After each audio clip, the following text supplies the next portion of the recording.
Bonjour à tous. Juste avant de commencer cette conférence de presse, je voulais juste m'exprimer et donner deux, trois mots. Je pense que tout le monde a eu l'information. Voilà, ça y est, c'est officiel. Je vais être un joueur du Real Madrid pour les 5 prochaines saisons minimum. C'est un immense plaisir, un rêve qui se réalise, beaucoup d'émotions. Je suis très très content, libéré, soulagé, extrêmement fier de pouvoir arriver dans ce club où j'ai toujours rêvé être. Un grand merci. C'est sûr que j'ai beaucoup d'excitation à l'idée d'arriver dans ce grand club, dans le meilleur du monde. J'arrive là-bas avec beaucoup d'humilité. Je voudrais remercier toutes les personnes qui m'ont envoyé pas mal de messages, toutes les personnes qui m'ont soutenu. J'ai pas pu tout voir, mais le cœur y était. Un grand merci aussi à toutes les personnes qui ont contribué de près ou de loin dans cette opération qui était plus que complexe. Alors là, je remercie toutes les personnes du Real Madrid qui ont travaillé, spécialement le président Florentino Pérez qui a toujours eu confiance en moi depuis le premier jour. Donc c'est un grand jour pour moi. Maintenant, il y a beaucoup d'émotions, mais il faut retourner à quelque chose de plus rationnel. Aujourd'hui, j'ai une responsabilité en tant que capitaine de l'équipe de France. Je pense que ça a pris beaucoup d'ombre sur la sélection. Je sais que pour vous, c'est pas juste. Je vois beaucoup de têtes de gens qui sont venus de loin. Parfois, la vie est injuste, mais je répondrai pas aux questions autres que la sélection. C'est pas bien, je le sais et j'en suis désolé, mais je préfère protéger ma sélection, mon équipe nationale, parce qu'on a un grand été qui nous attend et ça fait maintenant un petit moment qu'on n'a pas gagné, donc on va essayer de mettre toutes les armes de notre côté pour gagner. Merci à tous. La première question, donc, pour Emmanuel Baranguet de l'AFP. Bonjour Kylian. Commençons alors sur l'équipe de France. Le Luxembourg, c'est un adversaire qui semble très largement à votre portée. Est-ce que l'avancement du Real Madrid est très confiant avant d'affronter cette équipe? Je pense qu'on a toujours la confiance. On va respecter cet adversaire. On est dans une phase de préparation. La meilleure façon de se préparer, bien sûr, que c'est gagner, mais c'est aussi d'avoir des repères dans le jeu, des repères en tant qu'équipe. Tactiquement, techniquement, avoir des bonnes sensations avec les collègues et continuer de peaufiner cette préparation pour arriver le plus près possible contre l'Autriche le 17. Bonjour Kylian, tout au fond, Arthur Perrault, RMC. On te voit très souriant, ça fait un petit moment qu'on ne t'avait pas vu comme ça. Est-ce que avant l'Euro, le fait que tout ça soit réglé, tu es soulagé? Et dans quel état de forme tu es aussi? On sait que tu as eu une fin de saison où tu as eu un temps de jeu assez irrégulier. Merci. Ah ouais, c'est un grand soulagement, je suis très content. Je pense que c'est des choses qui se voient facilement sur le visage. Comme j'ai dit, c'est quelque chose que j'ai toujours voulu, donc je suis très content. Après la fin de saison, bien sûr, j'ai beaucoup moins joué.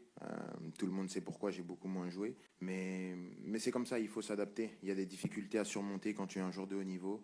Et ce ne sera absolument pas une excuse pour ma compétition. J'ai du moment, on a beaucoup bossé physiquement avec le coach, avec le groupe. Donc j'essaie de retrouver la meilleure forme possible. Et mon objectif est d'aider l'équipe de France à aller le plus loin possible dans cet Euro et bien sûr essayer de rentrer avec la coupe à la maison. Bonjour Kylian, si je suis Thomasville, les DNA. Oui, pour revenir aussi sur le côté soulagement, est-ce que ça peut avoir un impact dans ton jeu aussi d'être libéré psychologiquement? Est-ce que c'est la meilleure formule aussi pour que tu puisses te donner sur le terrain? Je pense qu'un homme heureux a plus de chances de bien jouer qu'un homme malheureux. Maintenant, il n'y a aucune excuse pour toutes les performances que j'ai eues ou que je vais avoir. C'est juste un sentiment. C'est sûr qu'aujourd'hui, je suis très content. Maintenant, c'est pas parce que je souris que ça va faire gagner des matchs. Il y a un boulot à faire.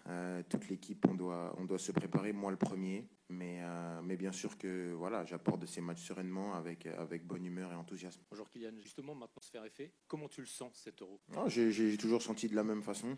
C'est une compétition qui est très compliquée. Pour moi, plus compliquée qu'une Coupe du Monde. Même si une Coupe du Monde, il y a tellement de pression que l'enjeu prend beaucoup le dessus. C'est difficile de répondre présent du niveau, mais si on parle de niveau, c'est difficile parce que toutes les équipes se connaissent. On a l'habitude de se jouer tout le temps. Donc tactiquement, c'est un football qui se ressemble. C'est très très difficile. Dès les phases de poule, c'est très très difficile. On voit notre poule, on joue l'Autriche, une équipe très surprenante. On a les Pays-Bas, une très bonne équipe. La Pologne, une équipe qu'on avait joué en huitième de finale à la Coupe du Monde, mais qui s'est qualifiée de justesse au barrage. Ça prouve la complexité de la compétition. Donc c'est une compétition qu'on n'a pas gagnée depuis longtemps.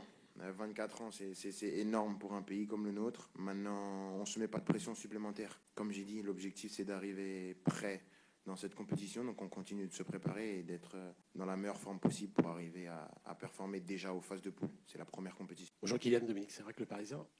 Quel bilan tu fais de ta saison au-delà des stats, les buts, les passes D? Comment tu t'es trouvé cette saison? Je pense que j'ai attaqué cette saison avec une ambition différente. un jugement différent sur ce que je fais, une exigence différente parce que j'ai toujours pensé que j'allais jamais jouer. Donc à partir du moment où j'ai juste foulé la pelouse, pour moi c'était une saison réussie. Mais c'est sûr que cette saison, si on prend en comparaison avec toutes les saisons que j'ai pu donner, toutes les saisons que vous avez pu voir, je pense qu'il y a eu des mieux que celle-ci. Mais je pense que celle-ci, ça a été la plus difficile à jouer. Et la jouer comme je l'ai joué, je peux que être fier et je suis beaucoup plus fier de cette année-là, même si on parle vraiment que techniquement en termes de performance, elle est peut-être un peu moins bonne dans mes standards à moi. Mais quand je sais tout ce que j'ai dû traverser pour jouer, tout ce que j'ai dû subir tout au long de l'année, je pense que c'est la meilleure saison de ma carrière. Bonjour, Nicolas Le Gardien de Sud-Ouest. Qu'est-ce qui différencie ce que te demande Didier Deschamps en équipe de France et ce que pouvait te demander Luis Enrique avec le PSG cette fin de saison? C'est deux philosophies complètement différentes, deux visions du football complètement différentes. Mais c'est deux très bons entraîneurs qui contribuent au fait d'élargir ma palette en tant que joueur, parce que c'est deux personnes qui ont gagné, deux champions. Avec Luis Enrique, c'est beaucoup plus un football de possession, c'est beaucoup plus un football qui est contrôlé. Il aime avoir le contrôle dans tout ce qu'il fait. Il aime que tu rentres sur le terrain et que tu saches à quand donner le ballon, où aller, quoi faire. C'est vraiment son obsession. Et donc c'est une vision de voir le foot qui est totalement louable. Avec le coach, c'est autre chose. C'est vraiment quelqu'un qui est rigoureux tactiquement, mais qui vous laisse une liberté au niveau offensif. Donc c'est deux manières de voir le foot différentes et ça a permis aux joueurs que je suis d'engranger beaucoup d'expérience et d'apprendre au quotidien. Comment ? Non. J'étais bien à l'aise avec le coach Enrique aussi. Comme j'ai dit, c'est deux footballs différents. Donc c'est une adaptation différente, c'est une approche du jeu qui est différente. Parce que, par exemple, le coach Luis Enrique, sa priorité, c'est d'avoir le ballon. Lui, il dit qu'il n'y a qu'un ballon. Donc, si tu l'as, c'est la meilleure manière de défendre. Ou le coach, Didier Deschamps, lui, il a une philosophie qui est que ne pas avoir le ballon, c'est pas un problème. Mais il y a des choses à faire quand tu n'as pas le ballon, un bloc à avoir, une hauteur de bloc, des choses qui sont différentes. Pour Luis Enrique, c'est des choses qui ne lui parlent pas. Lui, sa priorité d'abord, c'est d'avoir le ballon. Pour le coach Deschamps, c'est un coach qui s'adapte beaucoup plus à la situation. Et on en revient aussi à un débat qui est plus large, qui est cette différence entre le football de club et de sélection. Au football de club, tu as beaucoup plus de temps d'élargir et de peaufiner ton style à toi. En équipe de France et en sélection en général, si vous regardez, on regarde un peu dans l'historique où vous regardez les autres équipes, c'est plus des tactiques où on s'adapte, il y a moins de pattes parce qu'il y a moins le temps. Il y a moins le temps d'avoir cette empreinte sur les joueurs, donc c'est complètement différent. Bonjour, Kylian Nicolas Paillard, au niveau des caméras pour InfoSport Plus et Canal+. Où ça ? Là, juste en face de vous, en rouge. Est-ce que c'est un nouveau capitaine de l'équipe de France finalement qui est présente devant nous avec cette page qui se tourne, avec la volonté de briller en bleu et avec votre nouveau club ? J'ai toujours eu la volonté de briller en bleu. Un nouveau, je pense pas.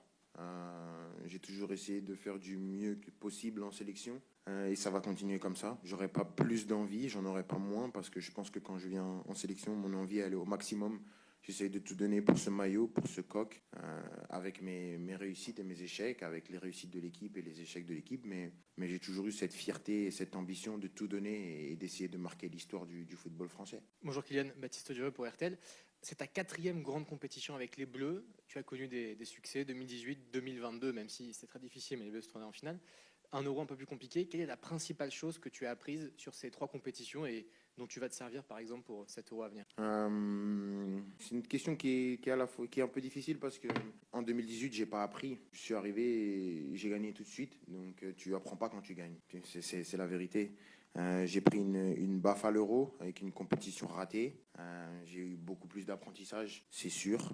Et donc je pense que l'Euro m'a servi pour la Coupe du Monde qui était 1 an et demi après, c'était proche. Donc je peux dire que la compétition où j'ai le plus appris, c'est l'Euro 2021. C'est sûr, c'est pour moi la grosse tache noire dans mon CV en sélection. Et donc après la Coupe du Monde 2022, tu apprends aussi parce que c'est de l'expérience. Jouer une Coupe du Monde, ça t'enrichit en tant qu'homme, en tant que joueur. Mais voilà, on la perd au tir au but. On va jusqu'au bout de ce qu'on peut faire. Je pense que même si on la rejoue, on donne tout, je pense qu'on fait la même chose. Donc c'est compliqué, mais l'Euro m'a beaucoup servi et ça tombe bien, on va jouer un Euro. Donc je pense que même dans l'état d'esprit, j'ai cet état d'esprit revanchard. Je pense que le joueur que je suis en Coupe du Monde a démontré toute sa qualité. Le joueur que je suis à l'Euro a encore tout à démontrer. Donc c'est à la fois excitant, c'est à la fois un challenge aussi individuel et collectif. Parce que comme j'ai dit, ça fait 24 ans qu'on n'a pas gagné l'Euro. Et je pense que les gens sont impatients de regagner cette compétition. Bonjour Kylian Geoffrand pour Radio France. Vous avez dit que vous avez eu peur de ne pas du tout jouer de la saison avec le Paris Saint-Germain. Qu'est-ce qui vous a fait dire? Et est-ce qu'il y a eu un moment de bascule justement cette situation? On me l'a dit, on me l'a fait comprendre, on me l'a fait passer par médias interposés, on me l'a dit en pleine face. C'était très clair, on m'a parlé violemment, on me l'a dit. Donc pour moi, j'étais persuadé que j'allais pas jouer. Les gens qui m'ont sauvé, c'est Luis Enrique et Luis Campos, le directeur sportif. C'est eux qui m'ont sauvé. Ça, c'est la vérité. Sans eux, j'aurais jamais remis un pied sur le terrain.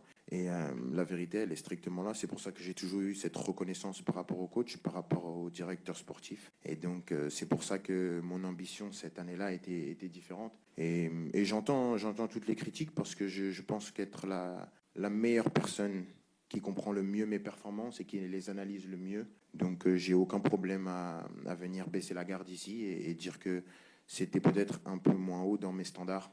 C'est sûr que comparé à d'autres joueurs, c'est toujours élevé, mais quand on compare à mes standards et à ce que je suis capable de faire, c'est un peu moins bon. Mais comme je l'ai dit, par rapport à tout ce que j'ai vécu, juste jouer, et au-delà de l'empreinte statistique, même jouer, venir répéter les matchs, toujours essayer d'être là pour mon équipe, gagner des trophées, ça a été ma plus grande fierté. Mais c'est sûr que l'année prochaine, je ne me contenterai pas d'une année comme ça, c'est sûr. Bonjour Kylian, ici Loïc Tanzi pour l'équipe. Vous dites qu'un homme heureux a plus de chances d'être performant qu'un homme malheureux. Ça veut dire que vous étiez malheureux cette saison? Et si oui, pourquoi? Au PSG, j'étais pas malheureux. Au PSG, j'étais pas malheureux parce que ce serait cracher dans la soupe de dire qu'au PSG, j'étais malheureux.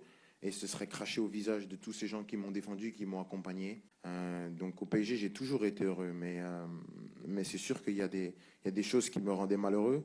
Et un joueur comme moi, avec cette envergure-là, ne peut pas montrer quand il est malheureux. Parce que j'étais un leader dans cette équipe, j'étais quelqu'un que les gens suivaient. Donc si le gars que tu suis est malheureux et traîne son spleen, c'est compliqué à suivre. On ne suit pas un gars comme ça. Donc j'ai essayé d'être le plus positif possible. Et comme j'ai dit, le coach, les joueurs, tous les salariés, tous les gens au club m'ont beaucoup aidé. Donc ce serait, excusez-moi de l'expression, c'est un peu violent ce que je veux dire, ce serait un peu bâtard de venir et de cracher une fois que j'ai mon nouveau club, dire j'étais malheureux, j'ai jamais été malheureux au Paris Saint-Germain et avec tous les gens qui ont été là-bas, mais il y a des choses et des gens qui m'ont rendu malheureux, bien sûr. Et on va prendre une dernière question avec Xavier Giraudot de Canal+. Et Kylian, même question. Comment on fait pour ne pas craquer dans un tel contexte, pour ne pas prendre la parole? Et plus positivement, de tous les messages que vous avez reçus, si vous pouvez nous le dire, quel est celui qui vous a le plus touché depuis hier? Répétez la question, j'ai pas bien entendu. J'ai pas bien compris, désolé. Donc, comment on fait pour ne pas craquer dans un tel contexte, lorsqu'on a envie de parler, de prouver qu'il y a la pression, qu'on ne joue pas, ou plus, ou pas trop, ou pas assez? Parce qu'il y a énormément de pression, c'est sûr. Mais il y a plus grave dans la vie. C'est du football, ça reste du football.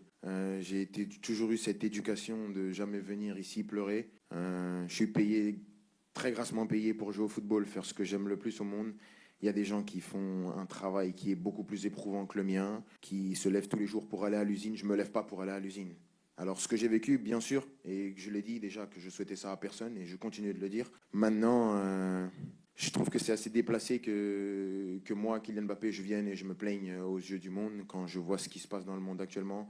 Il y a des choses bien pires, mais ce n'était pas agréable non plus. Donc, ça fait partie de mon éducation. Je n'ai pas voulu, je ne suis pas comme ça, ce n'est pas ma nature. Maintenant, voilà, peut-être que j'aurais dû, peut-être que c'est une erreur. Si vous pensez que c'était une erreur, je l'assume complètement, mais c'est comme ça, c'est moi et je pense que je vais pas changer. Après les messages, j'ai pas pu tout voir, mais j'ai vu enlever un, ce serait dénigrer les autres. Et chacun a pris simplement prendre la peine de penser à moi. Ça me touche et ça me va droit au cœur, donc. C'est sûr qu'on peut penser que j'ai eu des idoles, c'est sûr que j'ai vu Cristiano, j'ai vu des amis, des légendes du club, Sergio Ramos, Casillas, mes futurs coéquipiers aussi, mes anciens coéquipiers maintenant du club, même des gens du monde du football, tout le monde, ça fait, même mes anciens clubs, j'ai vu un petit peu, ça fait vraiment plaisir et ça contribue à mon épanouissement aujourd'hui avec la banane que j'aime. Mais voilà, merci à eux tous et voilà, j'espère être à la hauteur de tout ça. Merci Kylian, on va enchaîner avec... Merci beaucoup, bonne journée, au revoir.